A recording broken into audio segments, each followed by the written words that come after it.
What up? This is more cartoons entry for Hiphop'n'rap 71. Top mate, big old geezer. Top mate of all steelbooks, eh? Can't get enough of him. Top movies, top reviews. Awesome. This might ask two questions. One, a sequel or prequel that you want to see. Duh.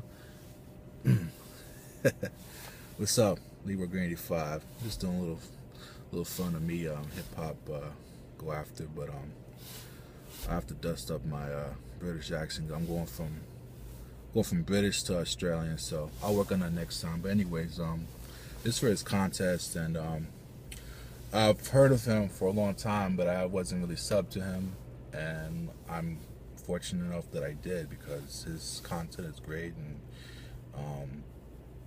he really does some good videos, and his specialty is still books. And fortunately for him, his part of his neck of the woods, the UK kind of has more of those type of still books than here. So kudos to you, bro. Anyways, I'm here supporting your channel, and I think it's real top notch, real good. Anyways, I thought about this question. I probably can come with more, but I'm going to just give you quickly three. Number one is The Goonies. That's a bloody classic. Real top notch.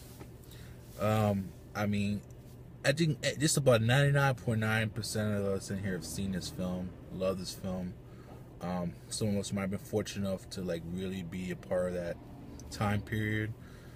People a little bit older. I mean, I've definitely, I'm in my 30s, so I definitely remember watching it from the late 80s into the 90s, playing on TV, on cable. I haven't owned it until recently this year. I actually bought it. It's strange, I know. I've seen it like 100 times at least, and it's a wonderful film. Great family adventure film, and it's so strange that in this day and age, if this film was made, I'm for certain there would have been a sequel. Little backstory. Probably, I would say because the years are going by so fast now. I would say within the last 15 years, maybe more, 20 years, that Richard Donner, the director, has tried to like at least try to get a sequel out of the ground. I mean, they actually had an article with the original cast members, most of them, and how they're doing now, and some of them are still around. Obviously, probably the biggest star right now would be Josh Brolin. Who would have thought? Guy who plays Mikey's brother, and obviously Sean Astin. He's done pretty successful. It's just mind-boggling that, especially during that time period, they never took advantage of the popularity, success, and to make a sequel, because everyone would love to see those kids back again, doing another adventure. That's why they're the Goonies. But yeah, sequel was trying to come out the ground, and for a reason, whether it's just, I don't know, they figure they're too old. The idea was trying to have their kids do the adventure, and that would have been interesting. But it's kind of sad that they never really pursued a sequel. That's just a shame, in my opinion. But The Goonies for one. Number two, I would say Big Trouble in Little China. That's another cult classic by John Carpenter, and that also stars Kurt Russell, Kim Cattrall, Victor Wong, a couple other character actors that's been around the game for a long time. But that's always been a favorite amongst a lot of people. Well, favorite among mine. The Jack Burton character is kind of like the anti-hero. He's he thinks he's John Wayne, but if you watch the movie, you realize half the time he bumbles into things, in a sense like he doesn't necessarily save the day. He's just a part of it, and somehow, anyways, it's a really interesting film to take Chinese mysticism and mix it with Hollywood lore, and it kind of is very interesting because I've grown up with all those martial arts films and understanding the principles of how it works, and John Carpenter kind of plays with that stuff really nicely. And that's another film that's like you would love to see some sort of sequel, whether Lo Pan coming back or some other Chinese myth come to life. That would have been interesting, but I suppose at the time it didn't do so well. I guess the public wasn't really smart. I mean, I don't know, maybe sometimes the movie going public doesn't get the subject matter that's at hand, and maybe it took up to like now or years later for the love of the film to grow. Now it's considered a cult classic. I've read online maybe years ago that there was a script. I don't know, they were going to try and do a TV movie, which is stupid, a sequel, and thank God they didn't. It's too bad like a sequel wasn't really pursued, or even a prequel for that matter, learning about all the Lo Pan, all those other characters, and Egg Shen, all those guys. But it would have been interesting to see Jack Burton come back and get into some more crazy stuff. But yeah, Big Trouble in Little China.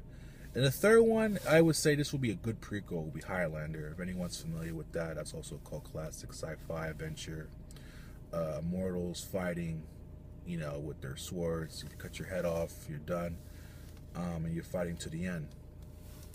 I always found that a very interesting concept. I mean, they borrow elements from Star Wars and things like that. But anyways, the first movie kind of ended, and it was pretty popular. And then they tried to do the sequels, and they never lived up to the original because, I don't want to spoil it, but the ending was the ending, and they tried to find ways to come up with something, and it never really stuck.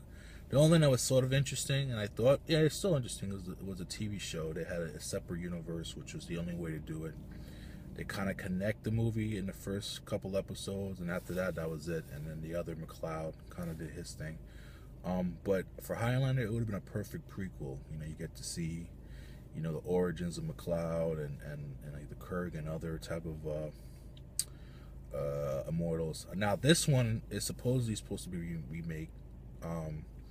I don't know if it's in production. They've been talking about this for like 5 years now. Supposedly there's been directors attached to it. They talk about Ryan Reynolds. Who else? I think Gerald Butler. He'd probably be a good looking McLeod. He has that. Is he Scottish? I'm not sure where he's from, but he has that look. But anyways, that supposedly is going to be remade. I don't know if it's going to be good or not, but what made the original kind of cool was it was very 80s. It was shot, by a director that was a music video director at the time that did Duran Duran videos, so you could just see his stylistic parts that he added to the film, and the Queen soundtrack really made this film. There's some memorable songs, Princess of the Universe. Now I'm like drawing blanks, but that's also, some classic songs. And I have some favorite YouTubers.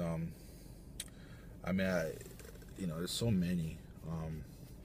I do enjoy watching your videos. I enjoy visual expression and Blu-ray Anonymous, Looking Toxic, Drunken Film School.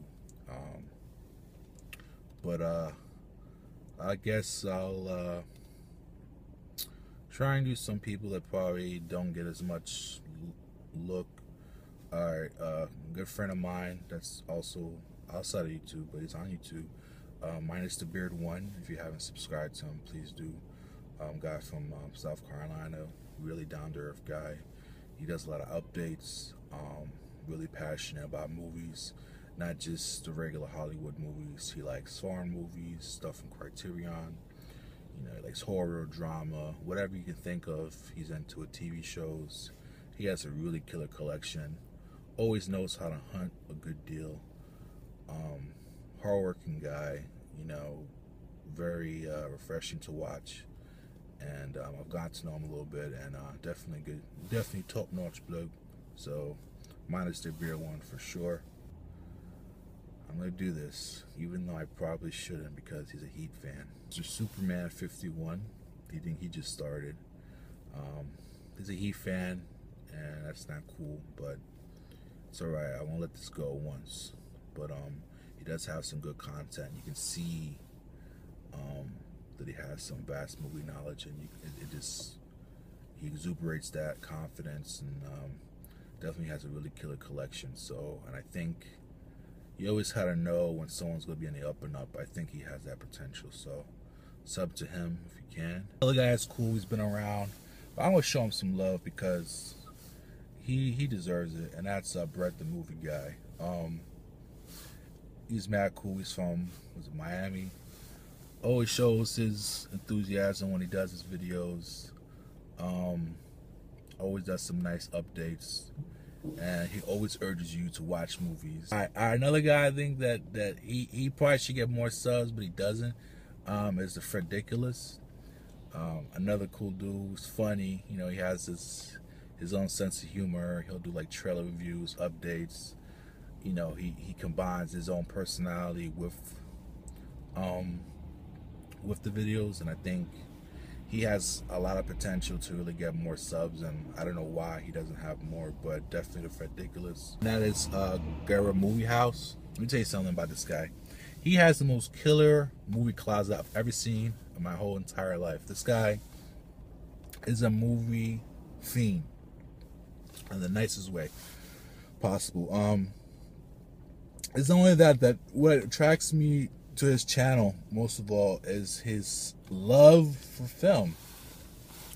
I don't know how to describe it, but I can really connect with him because of the way he describes his content and his love for film. It's stuff that I've grown to really enjoy, and I think I might have mentioned to him in one of his comments. I had a friend, well, still cool. He doesn't live here anymore, but he reminds me of him. It's just like, even back when I was younger, he used to geek out over all this stuff like Star Trek and, you know, movies. He would read like comic books. He would read like graphic novels. He would read all this stuff, and I just look at him like, damn, this guy's geeking out. But he was geeking out back then, and he's just so enthusiastic about movies, and just the way you see his eyes glow, and that's what I see in this guy, Elias here. And I think sometimes here on the community, and this is not a knock on anybody, because we all love to see people buy things and have epic hauls and all that, and that's great. It's fun to watch out and about. But we also have to sit down and watch these films and really enjoy them, and learning about the art of cinema, because film is an art, and sometimes we have to just take the time to like talk about it.